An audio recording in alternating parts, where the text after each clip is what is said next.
we're ready to have Dr. Nathan Call, we'll be talking about challenging behaviors, joining us virtually. Good morning. Can you guys hear me okay?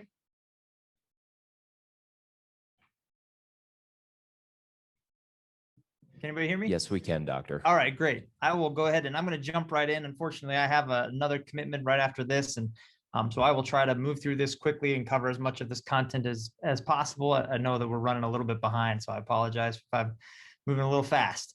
Good news is I talk quick anyway, so we'll be all right. Really quickly, these are required by my institution. I have to report on any funding that I have for any of the work that I'm going to be presenting today. Basically, this just says that nobody's giving me any money to say anything in particular.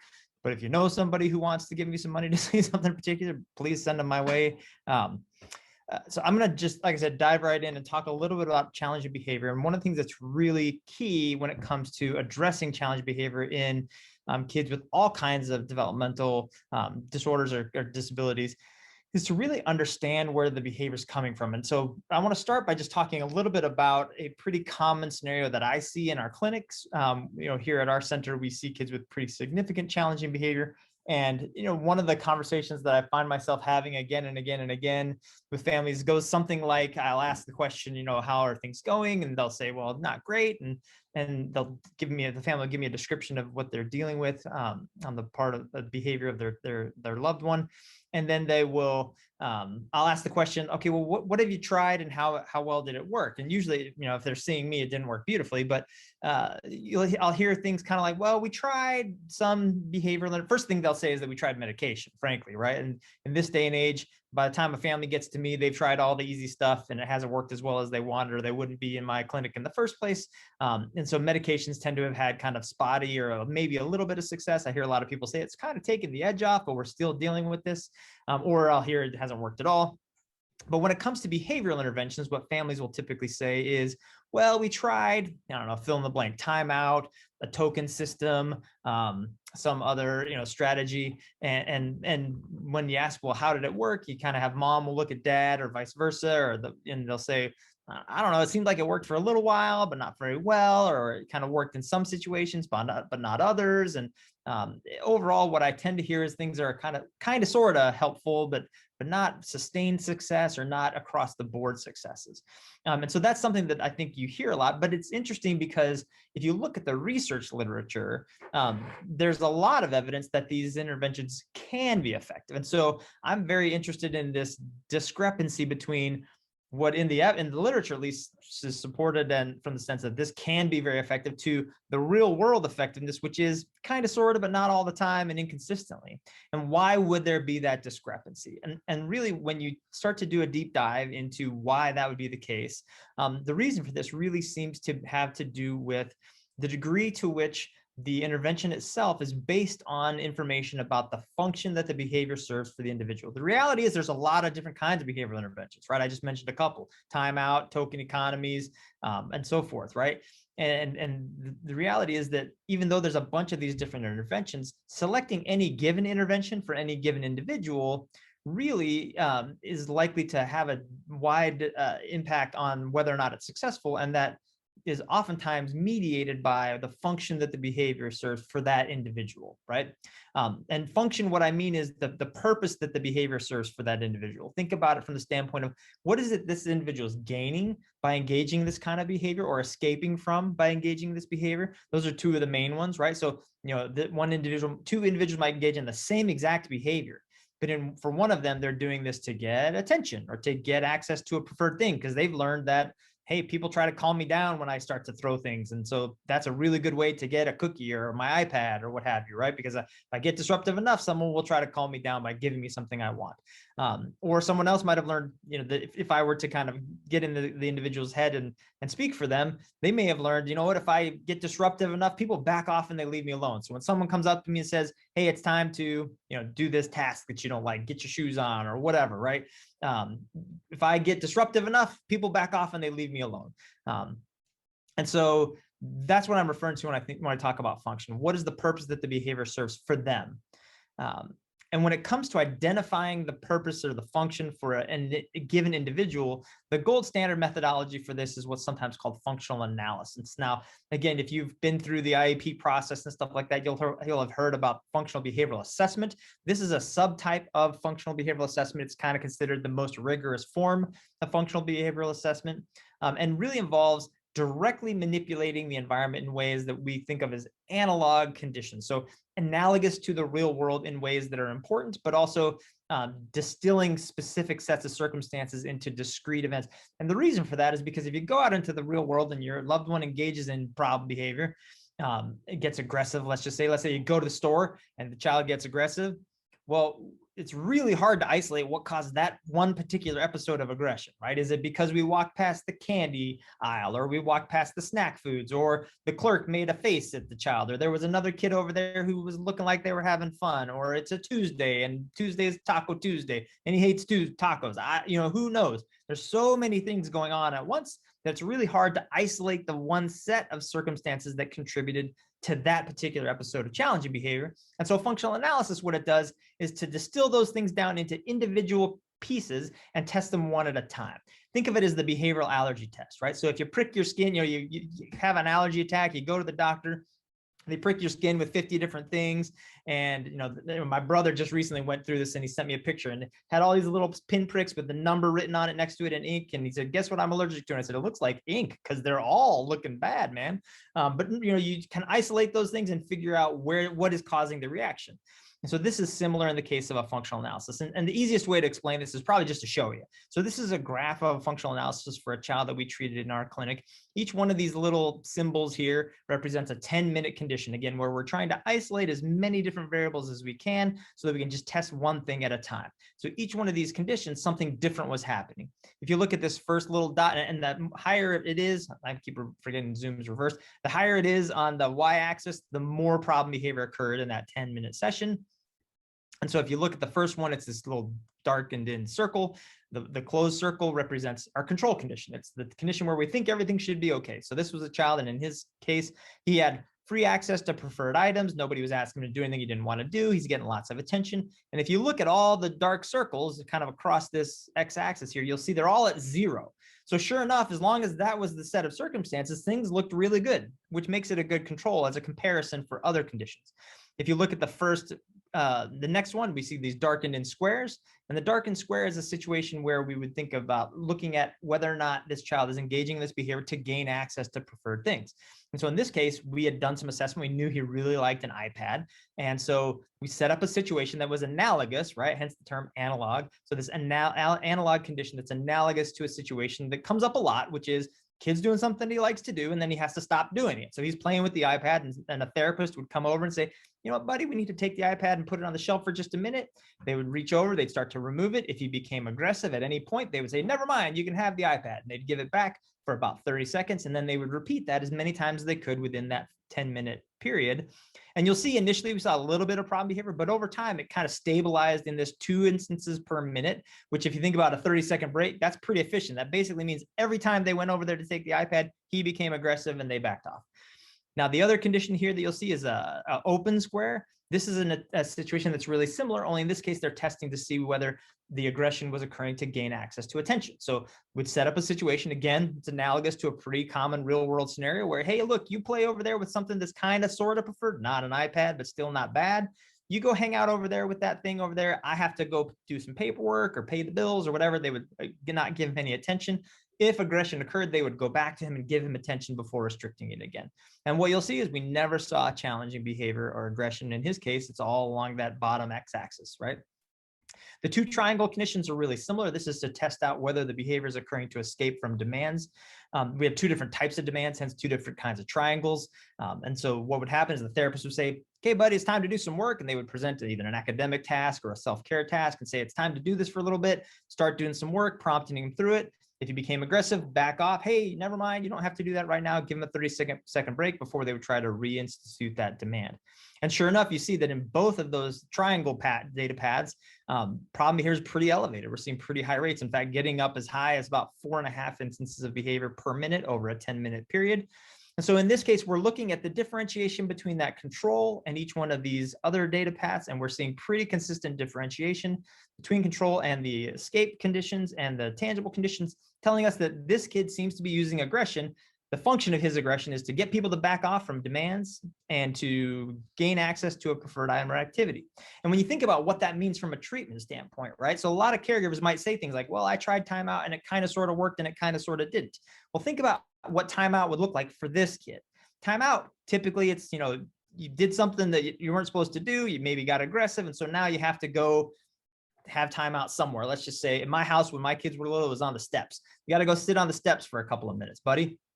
So in the first situation, iPad's restricted, he gets aggressive. We tell him he has to go sit on the steps. You know what? Over time, he would hopefully learn aggression. Not only does it not get me the iPad, but I have to sit on the steps.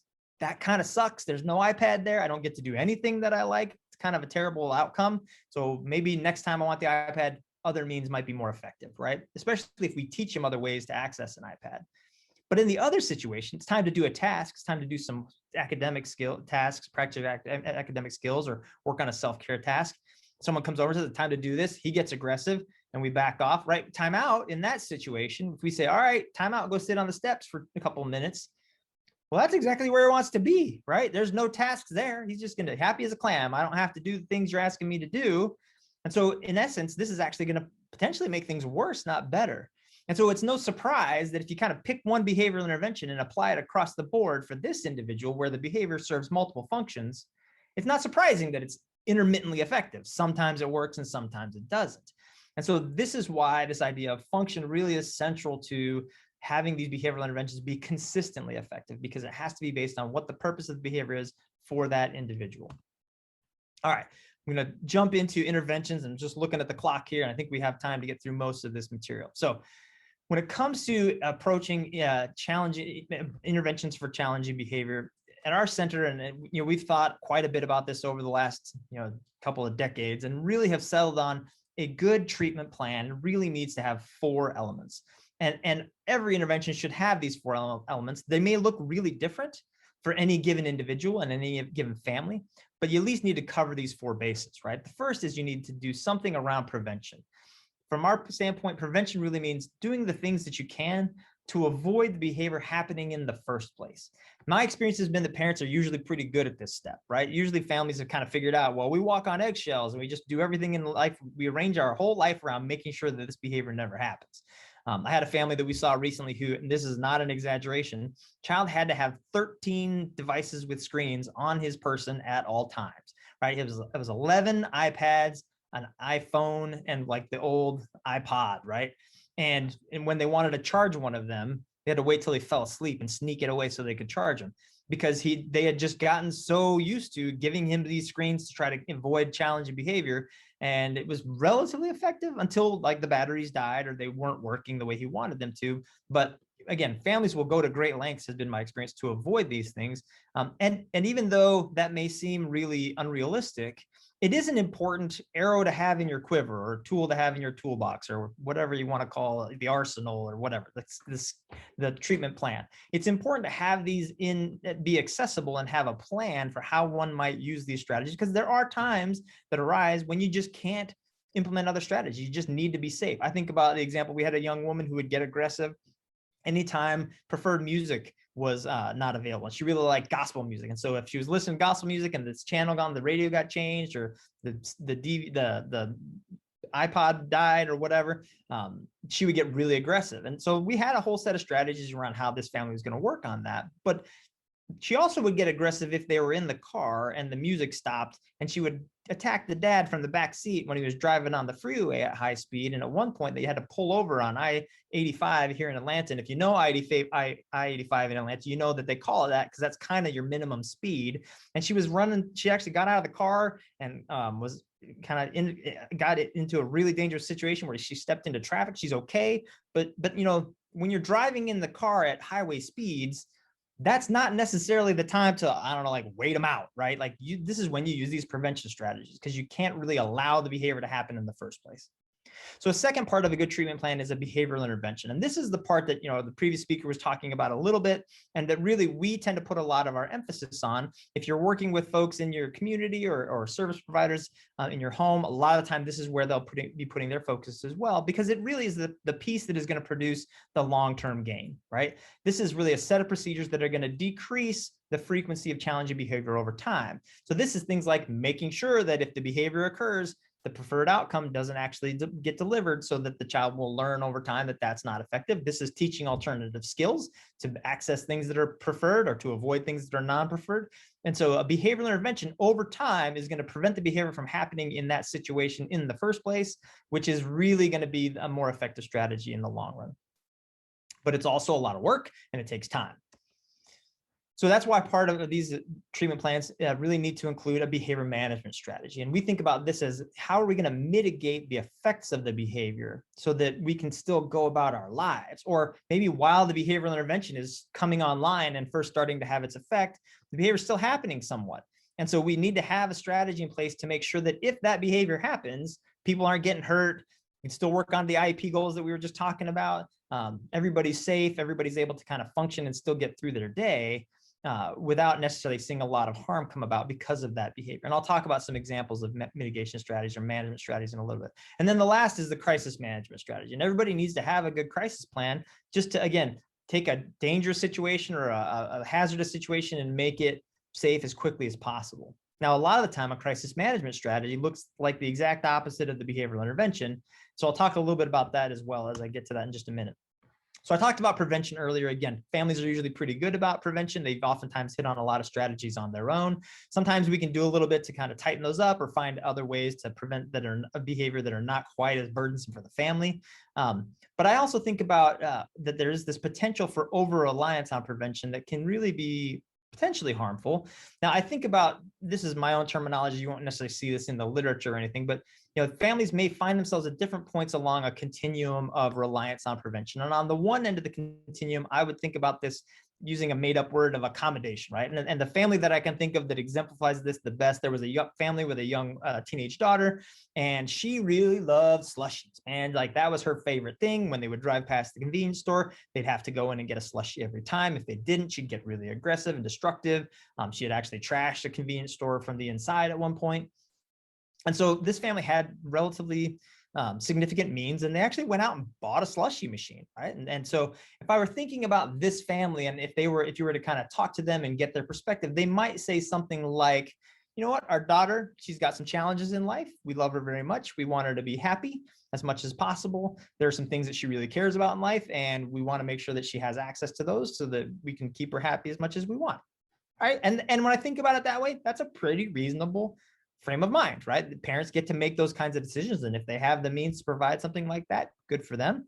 And that is a rational point of view. The other end of the continuum is what I would think of more as focused a little bit more on, I don't know, integration. I'd probably need a better word for this, but a family who's taking an approach that's maybe more aligned in that direction might say, yep, our child has some differences and some struggles in life. We want our child to be as fully mainstreamed as possible. There's some times in life where you can't always have what you want. Sometimes you want things that aren't available. You got to learn how to work through those times. And so we want to have our child be able to tolerate that as much as possible.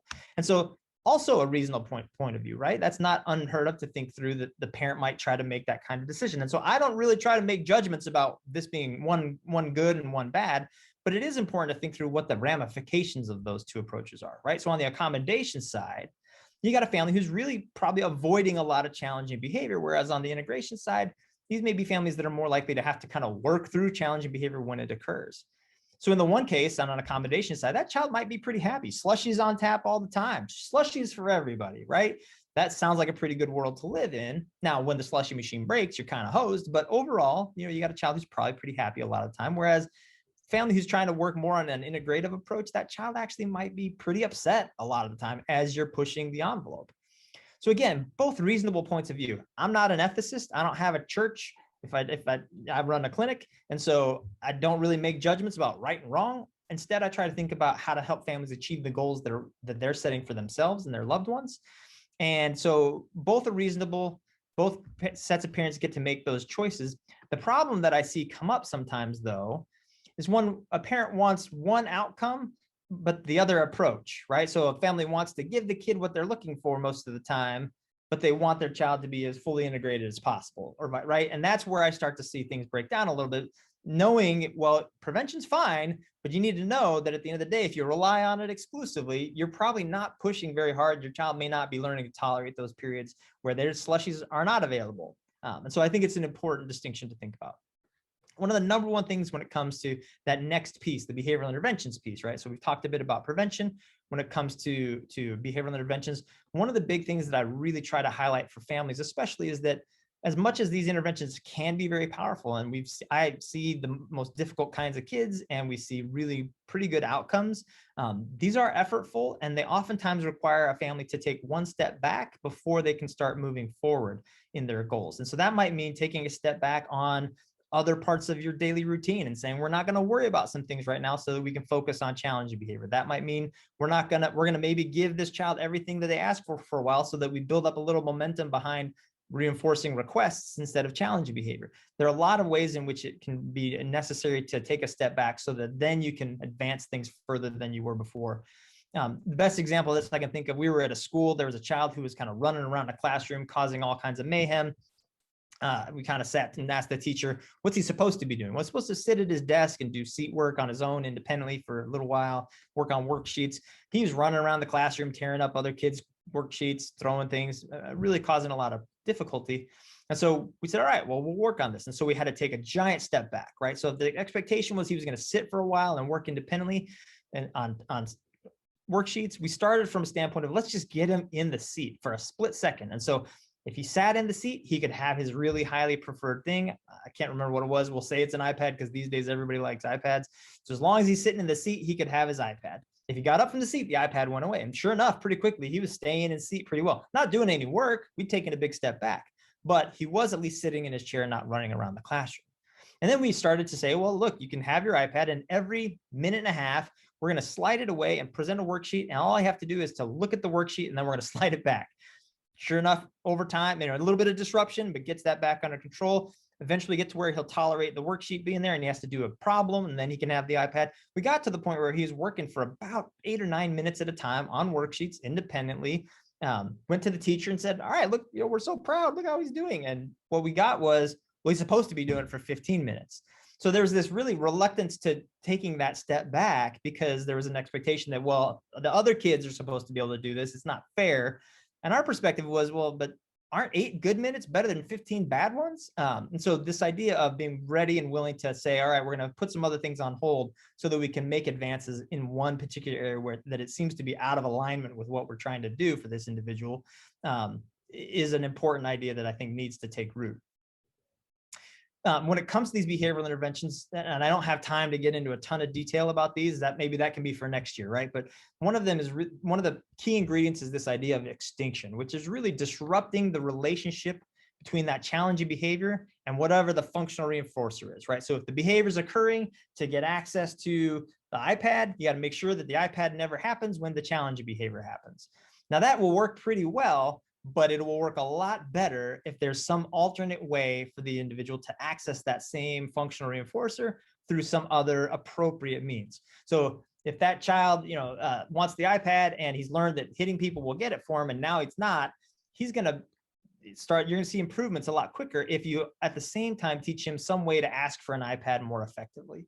Right. And so if he doesn't already have that skill in his repertoire, coming up with some simple way to request an iPad. We've recently used things like a badge on a string, right? And you can hand it to the person and then you let go and it zips back to where it's supposed to be. And it says iPad, please. And they just hand it and they keep handing the card back and forth to access the iPad whenever they want it, as opposed to hitting people, which is an important incremental step. Think about taking steps back.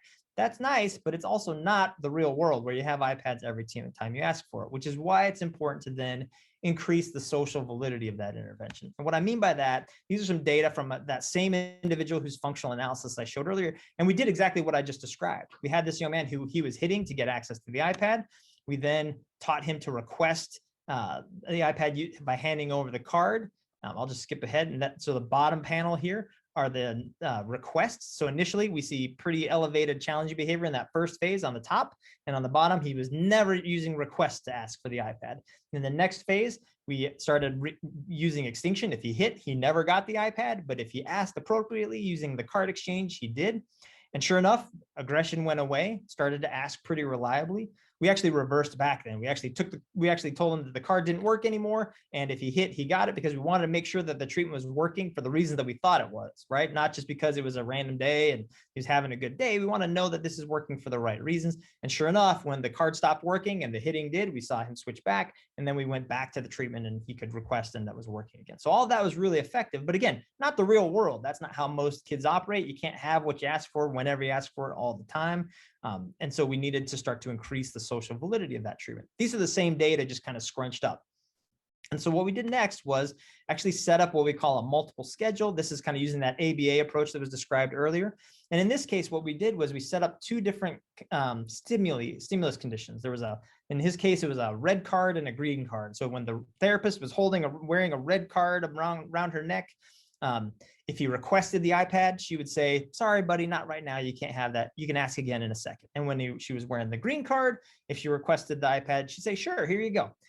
And initially, we had very brief intervals of red card, 80 seconds for about 60 seconds of green. So he would get 60 seconds where he could ask and he could get the iPad. And then 80 seconds later, at the end of that 60-second interval, she'd flip the card. It would be red, and he had to go 80 seconds where if he asked, he wouldn't get it.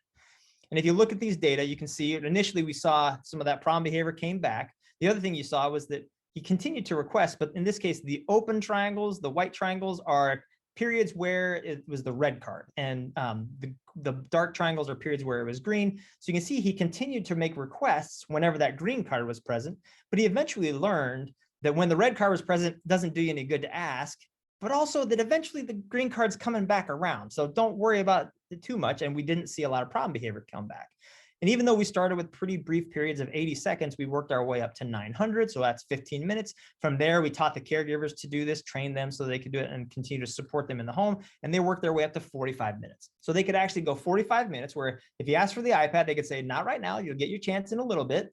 And eventually they would flip the card from red to green. He could request it. He could have 1 minute of access to the iPad before they'd switch it back. And then they would go. And 45 minutes with that kind of intervention would be what we would call socially valid, to the degree that the family can go to the store and make a shopping trip or cook a meal or do something around the house without necessarily having to be constantly attentive, making sure he constantly has the iPad. And at the same time, he's tolerating that without engaging in challenge behavior. So this is just one example of how one can take these types of interventions and move them into a domain that would be considered more socially valid.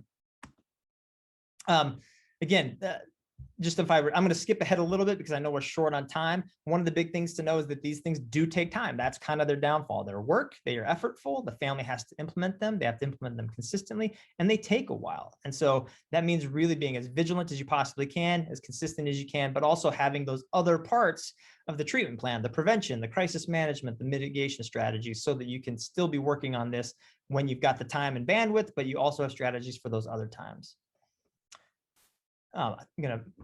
When it comes to who can help develop these types of interventions, we heard a little about ABA earlier. BCBAs are kind of the folks who have this type of training. I will say that if you kind of talk to your average BCBA out there, it's been our experience, because we try to hire these people all the time, that many of them are pretty skilled at dealing with pretty mild problem behavior, or treating kind of core symptoms like skill deficits, especially. That's where a lot of these folks have the bulk of their training, is teaching new skills, doing the types of interventions that the previous speaker was mentioning around kind of discrete trial training, natural environment teaching, verbal behavior, and whatnot.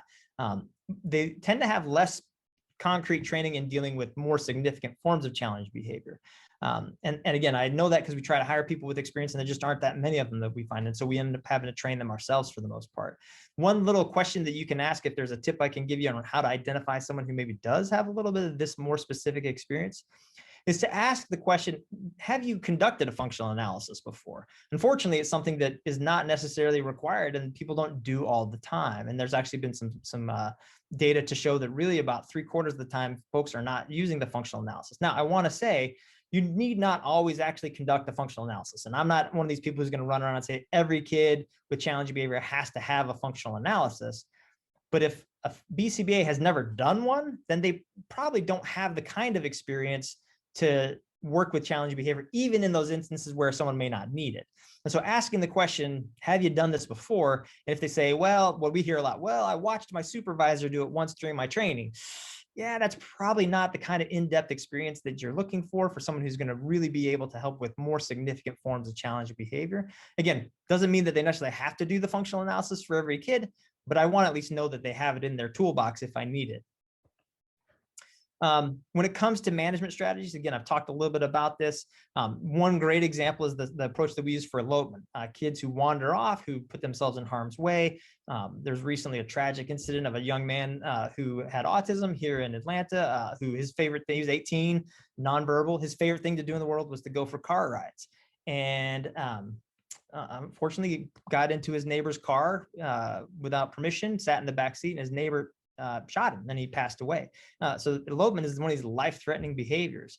And so, we have good interventions to try to teach kids skills to stay close by and close proximity, to check in, lots of things that can be very effective, but they all take time.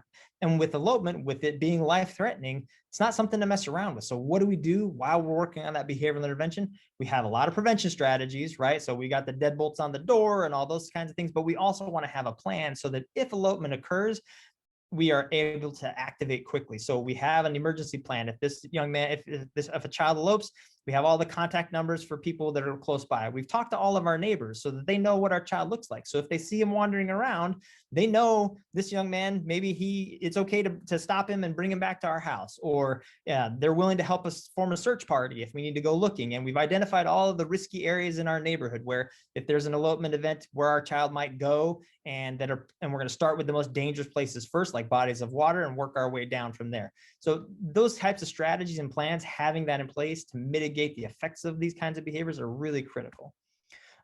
Using protective equipment is another area. This is some of the stuff that our staff will wear sometimes because we work with really aggressive individuals. We actually got more than this now, but more commonly things that are a little less obtrusive. These are, you can see here, I'm modeling some arm guards because I look that good. But these are things that can, not really, but you can wear them under long sleeves and they don't necessarily show up. And we've trained teachers and nurses to use these sometimes so that they can work through maybe milder forms of challenging behavior or even some relatively severe behavior without being concerned about their safety. And lastly, crisis management. As I said, this is just doing whatever you can to end an episode of challenging behavior as quickly as possible. It can be the exact opposite of the behavioral intervention. It might mean give the kid the iPad, calm him down, but we do that because it's dangerous. We're out in the street and we have to get him out of the street. That's a time that you might use an iPad to get them to calm down or to get them out of the street, because it's a dangerous situation that needs to be made safe as quickly as possible. The concern here is that I go into places like classrooms sometimes and we'll say, oh, look, there's Johnny once again, crisis, third time this week, quick, give him the iPad. So our policy is you only get to call it a crisis once, because once you've seen it occur, it's something that could happen. You need to have a plan for how you're going to deal with it next time in a mitigation strategy, as opposed to a crisis strategy, so that you can handle it safely and not necessarily perpetuate things. So that's the real harm of these crisis management strategies, is that in the end, they can actually make things worse over the long run. It's okay to do, and I'll fully acknowledge that behavioral intervention is best, but you can't always do that. And sometimes these situations come up where you have to have a crisis plan in place. And so key take-home points. First of all, challenging behavior usually is actually orderly, even if it seems random, and things like functional analyses are one of the best ways to figure out what actually is orderly about that behavior. And that then in turn gives us the opportunity to develop interventions and strategies that can be based on the function of the behavior, which are really the best way to approach that. And the evidence is pretty clear-cut that strategies based on function are going to be more effective. Caregiver behavior has to change in order to change child behavior. And that usually means putting in some work. That means taking the time. It's effortful. It takes time, but that's oftentimes means going in with your eyes open, knowing you're going to have to take a step back in a couple of areas, focusing on one or two behaviors as opposed to trying to do everything under the sun and getting burned out, and being systematic about it. And then again, making these changes are hard. Plan ahead, get help from somebody who has experience with these kinds of behaviors. And with that, I know I'm out of time. I don't know if there's any questions, or if there's one quick question we can try to answer. I do, unfortunately, I know we're running over time as a conference overall, and I do have another commitment that I need to get to. Much, Dr. Bell. We actually don't have any questions We really, yeah, perfect timing. We really appreciate everything you've shared with us. It was a lot of information, and I'm sure we're going to follow up with you a little bit more when it's more convenient over email, if that's okay with you. Of course. Yeah. I'd love to be helpful as much as I can. And if there's more that we can do in the future, I'd love to team with this group. Awesome. We really appreciate it. Thanks so much. Thank you.